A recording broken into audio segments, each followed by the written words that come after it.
La ville de Sherbrooke a connu hier, le 19 mai 2024, une manifestation organisée par le groupe de solidarité Sherbrooke-Palestine qui a cette fois-ci manifesté en voiture en traversant pratiquement toute la ville. Le point de départ de cette manifestation était un centre commercial, Maxi pour ne pas le nommer. Le cortège s'est ensuite engagé sur la rue King pour tourner sur la rue Jacques-Cartier et ensuite sur la rue Portland, continuer jusqu'au grand centre commercial, le carrefour de l'Istrie. Là, les manifestants ont scandé des slogans pour attirer l'attention des clients de ce centre commercial sur la cause palestinienne. Ensuite, ils ont continué leur route vers le campus de l'université de Sherbrooke où un groupe d'étudiants campait depuis un certain temps en soutien à la population de Gaza. Est-ce que ce groupe a réalisé ses objectifs ou est-ce que ce groupe est en train de se fatiguer ou au contraire, avec le printemps, il va encore prendre de la vigueur? Nous avons posé ces questions-là à M. Mohamed Soulem qui va nous éclairer. Depuis le mois d'octobre, nous avons organisé beaucoup d'activités au nom de Solidarité Sherbrooke-Palestine en soutien à nos frères et sœurs en Palestine. On est déjà rendu entre 40 et 60 activités parce qu'il y a des semaines où on a une activité, d'autres on a plus qu'une activité, 2 ou 3 activités. On a aussi des interventions, des entrevues, on a des interventions auprès des politiciens. Et nous maintenons toujours le cap sur une chose. Il y a des injustices qui se passent en Palestine, il y a des injustices qui se passent à Gaza, il y a des massacres, il y a un génocide et on dénonce le génocide, on dénonce tous ces massacres, on dénonce les violations des droits humains, les violations des droits internationaux et on demande qu'il y ait un cessez-le-feu et qu'il y ait réellement une reconnaissance de l'État de Palestine. C'est indispensable qu'il y ait une reconnaissance du droit de tous les Palestiniens pour vivre aussi en paix là-dedans. Alors, on continue ces manifestations.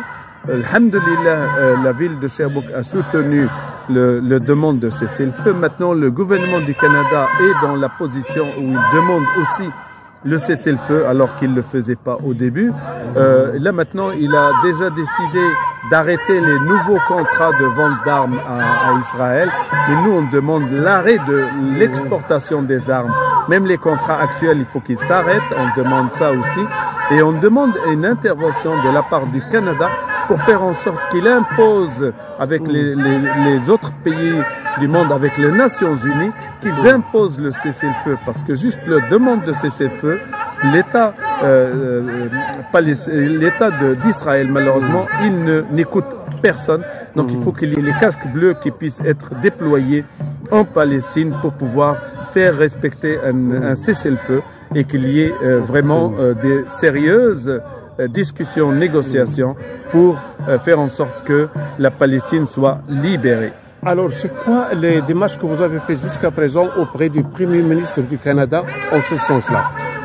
Plusieurs démarches ont été faites, c'est-à-dire il y a eu des lettres envoyées, il y a eu des positions qui ont été prises et toujours pour demander, premièrement, on demandait le cessez-le-feu parce qu'il y avait le génocide qui a commencé depuis le mois d'octobre et le Canada soutenait Israël.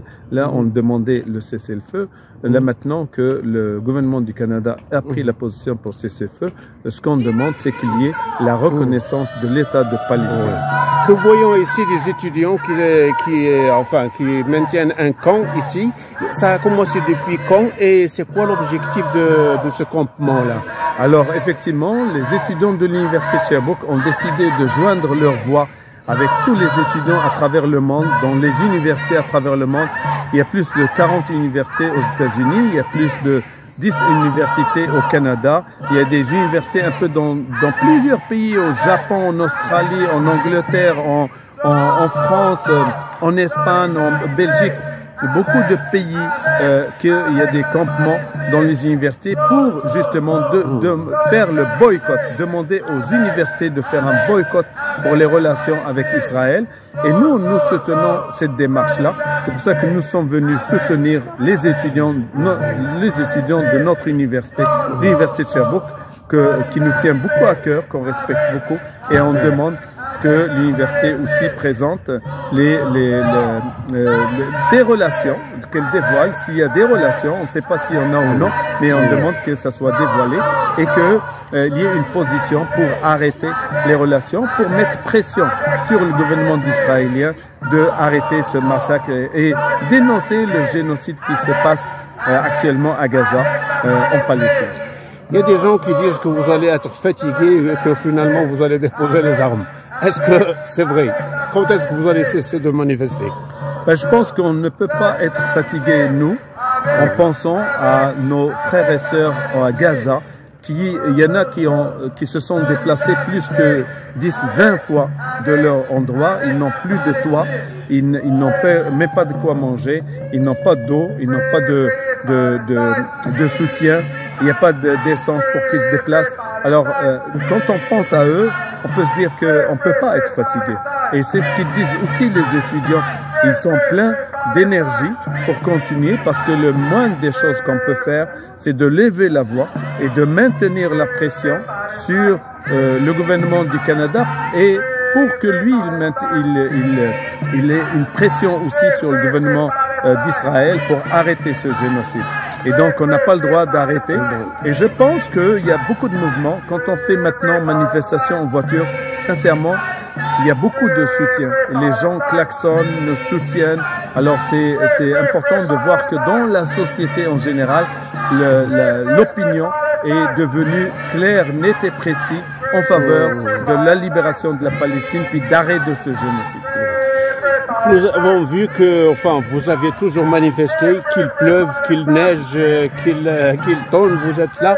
Est-ce que maintenant que ça promet que ça va devenir beaucoup plus beau, est-ce que vous allez multiplier les manifestations ou vous allez vous tenir au même rythme? Non, on va continuer toujours à faire les manifestations on fait aussi des activités parce qu'il y a des manifestations, mais on veut aussi des activités de sensibilisation, des activités d'éducation.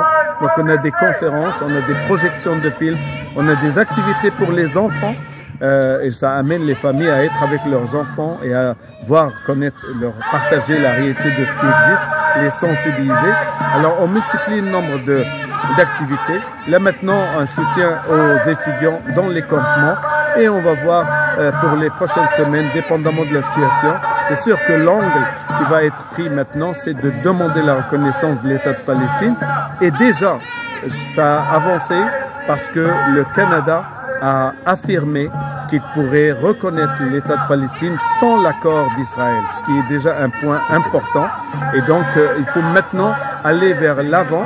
Il y a déjà beaucoup de pays dans le monde qui ont reconnu l'État de Palestine et on demande au Canada de reconnaître officiellement l'État de Palestine pour leur légitimité aux Nations Unies